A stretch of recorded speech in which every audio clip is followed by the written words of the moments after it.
함께 인사 나오도록 하겠습니다. 예수님 이름으로 축복합니다. 예수님 이름으로 축복합니다. 예수님 이름으로 사랑합니다. 예수님 이름으로 사랑합니다. 예. 예. 우리나라가 6.25를 거치고 나서 굉장히 가난하고 힘든 시간을 보냈습니다.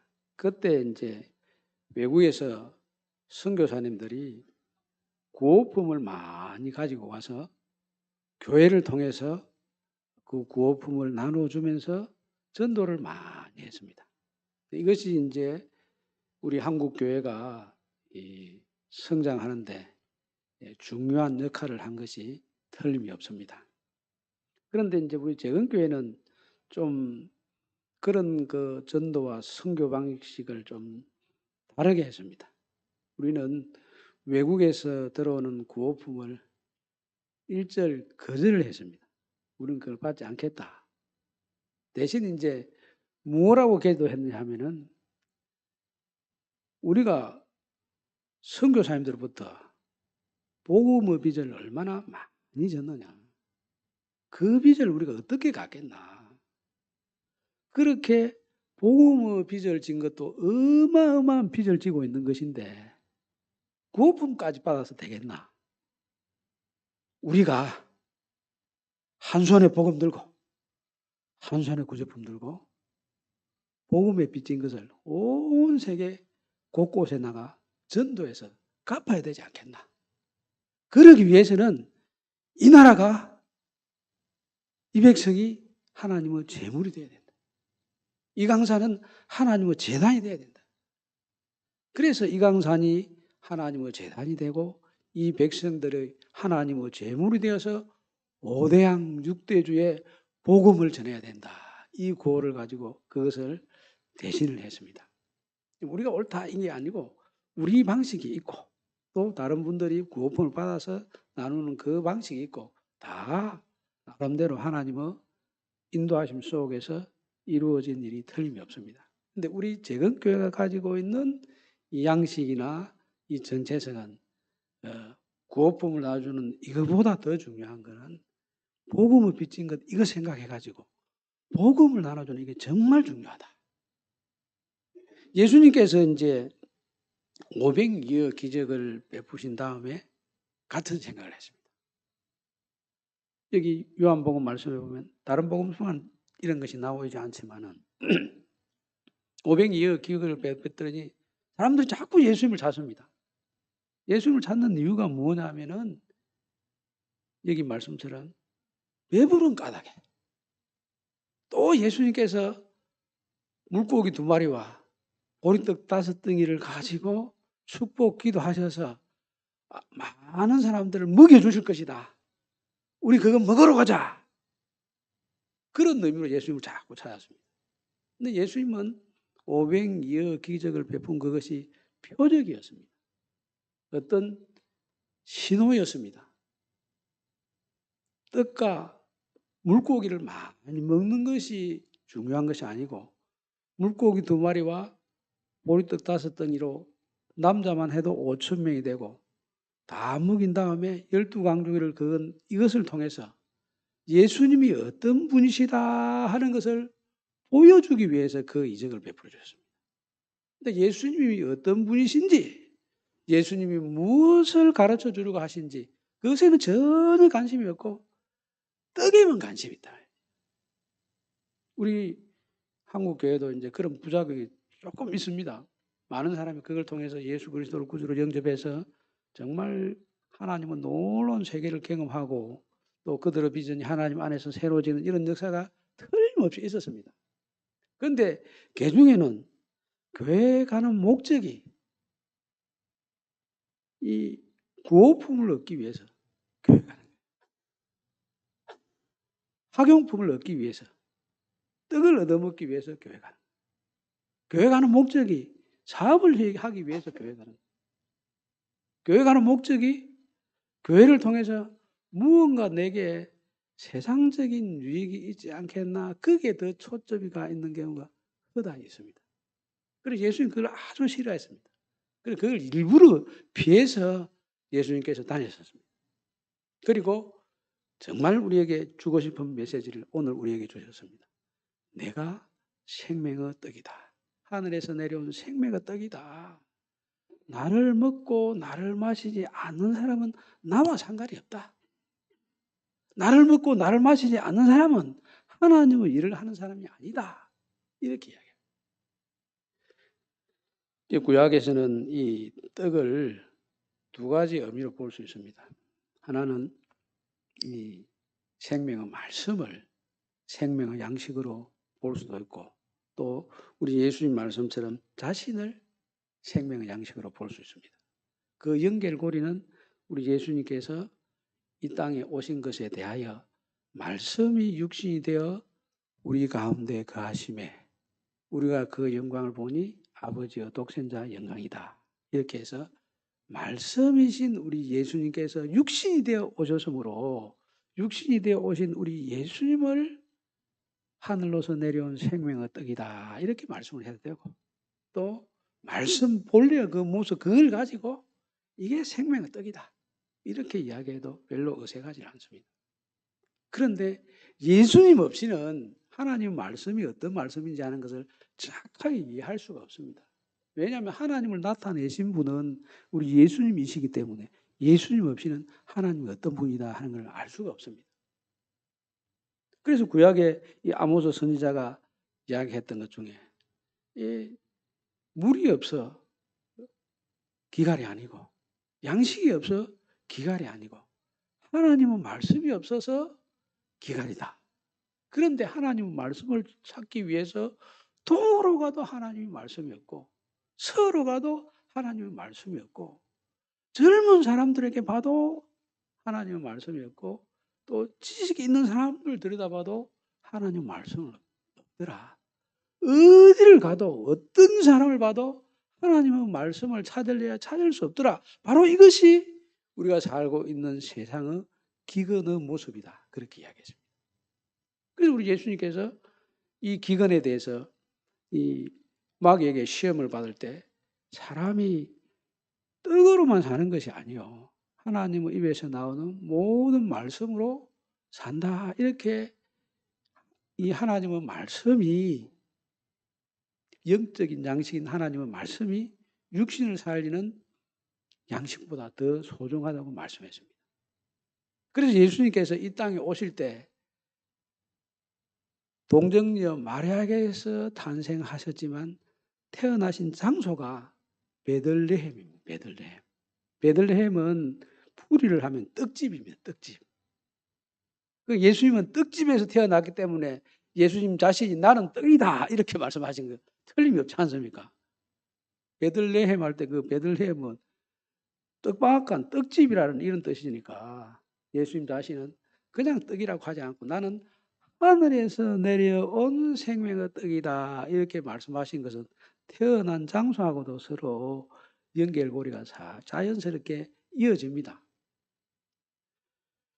그런데 예수님께서 이제 이 자신을 생명의 떡이다 이렇게 말씀하셨는데 하나님의 말씀이다 이렇게 볼 때도 이 말씀이 정말 자신도 살리고 주변 사람도 살리는데 크게 유익합니다. 저번 주 맥주 감사주일 그 레크레이션을 할 때 우리 채집사님이 준비를 해 오셨는데 야 여러 문학 서적 이름을 막 냈더라고요. 야, 정말 이거 우리가 다시 그 수능을 보는 그런 기분이 들었는데 그 이제 안병동이라고 하는 그 소설을 쓴 솔제니치라는 그 작가가 있습니다. 이분이 이제 스탈린을 반대해가지고 소련에서 이 망명을 해서 미국에서 살았던 사람인데 이분이 강제수용소에 끌려갔습니다. 끌려가가지고 그 자신이 가지고 있는 생각대로 스탈린을 반대하는 이야기를 스스럼없이 하고 당당하게 자기는 반체제 인사로서 자기 주장을 굽히지 않고 수용소에서도 생활했습니다. 그런데 그렇게 생활하는데 암에 걸렸어요. 수용소 생활하는 것도 힘든데 그 안에서 또 암까지 걸렸으니까 얼마나 힘들겠습니까? 그래서 아이고 이제 뭐 될 대로 되라 하고 생을 포기하고 그 강제 노동 하루 12시간씩 일을 하는데 그 삽을 그 내팽에 치고 이제 뭐 죽으면 죽고 살면 살고 뭐 내 마음대로 해야 되겠다 이런 생각을 하고 자기 삶에 대해서 포기를 하고 내팽개 치고 있는데 한 노인이 자기 앞을 지나가면서 짝대기를 가지고 자기 앞에 십자가를 쫙 그려주더랍니다. 십자가를. 그래서 그 십자가를 다 보면서 그 성령께서 역사하셔서 갑자기 아 십자가에 능력이 있구나. 십자가에 사랑이 있구나. 이 십자가에 기적이 있구나. 그걸 확신하게 됐습니다. 그래서 그 소리를 크게 외치고 십자가에 능력이 있다. 십자가에 기적이 있다. 십자가에 사랑이 있다. 이렇게 외치고 그 사람이 다시 내가 이 십자가를 의지해서 일어서야지. 그래서 예수 그리스도의 그 십자가를 딱 붙잡고 이 사람이 끝까지 이 반체제 활동을 하면서도 암을 가지고 있으면서도 그 자기 주장을 딱 가지고 있다가 1년 후에 이 미국으로 망명을 해서 그래서 병도 고치고 그가 열심히 작품 활동도 해서 나중에 노벨 문학상도 받는 그런 분이 됐습니다.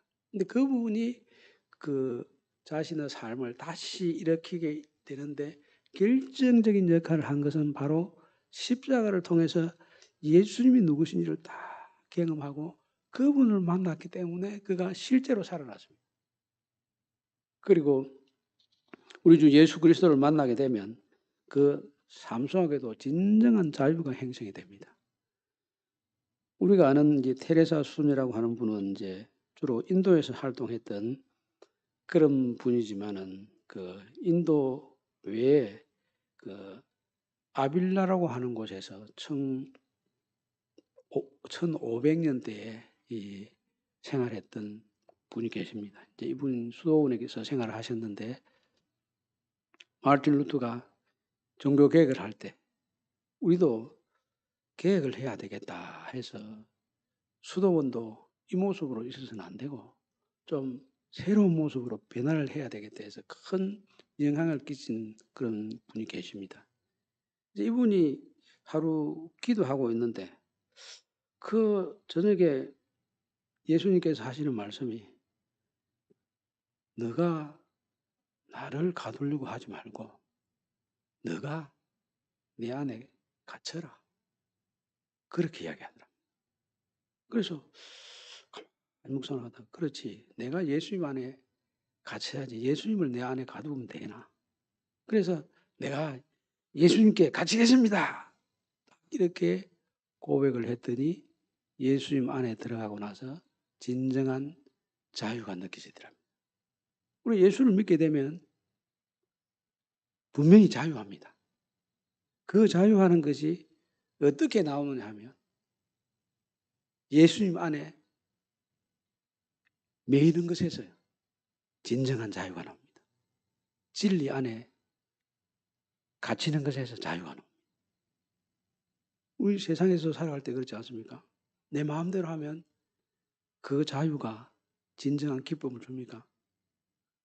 내 마음대로 하면 그 사람은 어떤 모양으로든지 딱 법의 올가미에 갇혀가지고 끌려가게 되어 있습니다.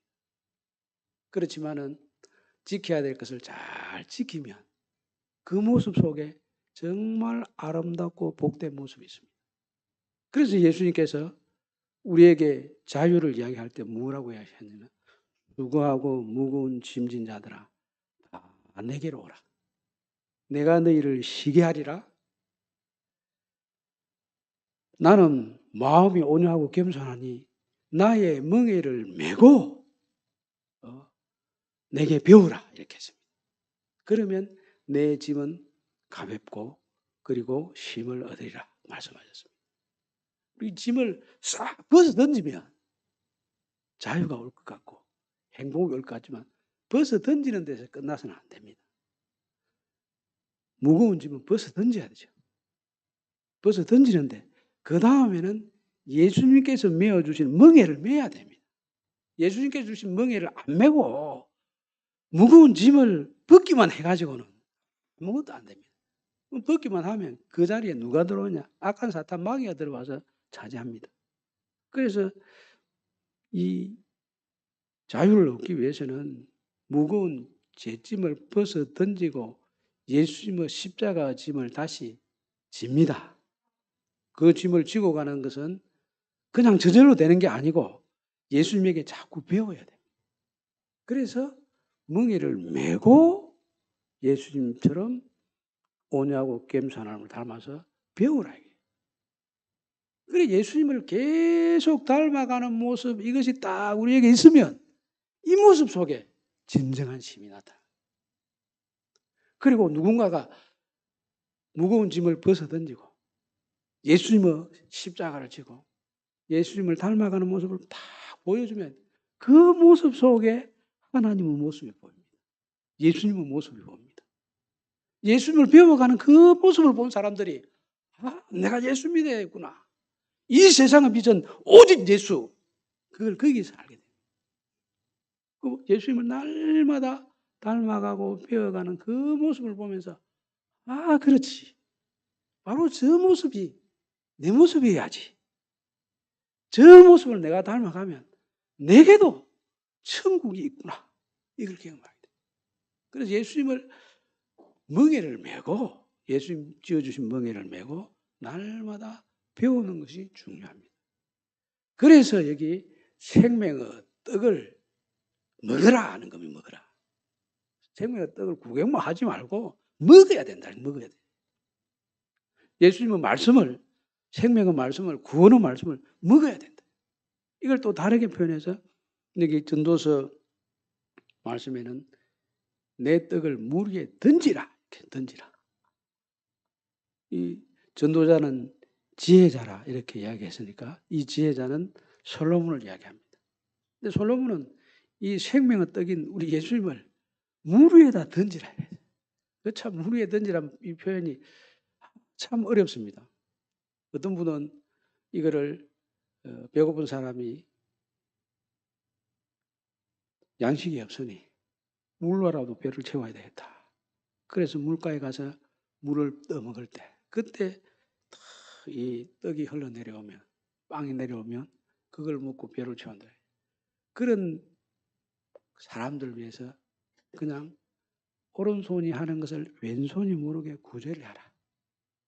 구제를 하되 아무도 모르게 하라. 이것은 하나님을 위해서 하나님을 정말 믿는 사람들이 하나님을 딱 붙들고 살아가는 모습이 오른손이 하는 것을 왼손이 모르게 하라. 기도도 정말 하나님을 섬기는 사람은 바리새인처럼 거리에 나가가지고 시장통에 나가가지고 나는 이렇게 기도 열심히 합니다 하는 것을 보여주는 것이 아니고 은밀하게 하나님을 만나가지고 기도합니다. 은밀한 중에 보시는 내 하나님께서 들으시리라. 은밀한 중에 보시는 내 하나님께서 갚으시리라. 은밀한 중에 계신 그 하나님을 만나는 그 모습은 하나님을 인정하고 존중하는 모습입니다. 하나님은 눈에 보이지 않지 않습니까? 하나님은 영이시기 때문에 육신의 눈으로는 볼 수 없습니다. 그렇지만 그 영이 살아있는 사람은 하나님이 보입니다. 그렇기 때문에 하나님을 보고 그 사람은 은밀한 중에 아무도 보지 않지만은 살아계신 하나님이 보이기 때문에 그 하나님의 모습을 보면서 자신의 삶을 돌아봅니다. 그렇게 은밀한 중에 보시는 그 하나님을 생각하면서 구제하는 이 모습을 이제 내 떡을 물 위에 던지라 이렇게 표현했다는 겁니다. 근데 이걸 또 요즘은 다르게 해석하는 사람이 있습니다.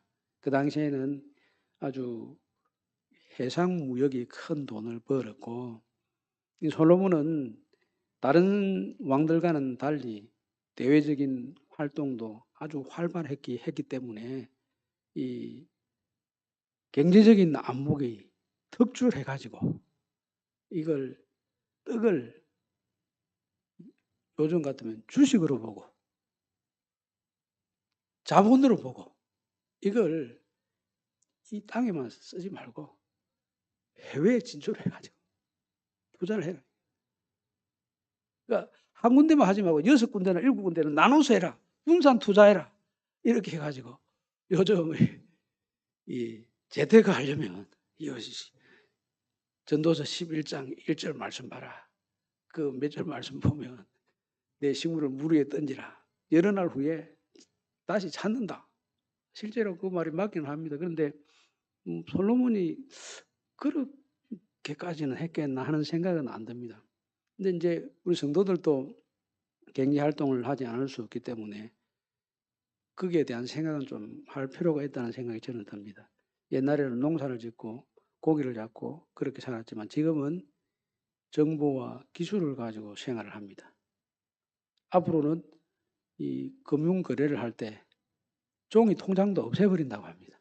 이런 시대를 살면서 옛날 우리 이 농사 짓던 시대의 생각과 또 무언가를 만들어서 팔아보는 굴뚝시대만 생각해가지고는 이 젊은 사람들이 정보화 시대에 적응하기 힘들 겁니다.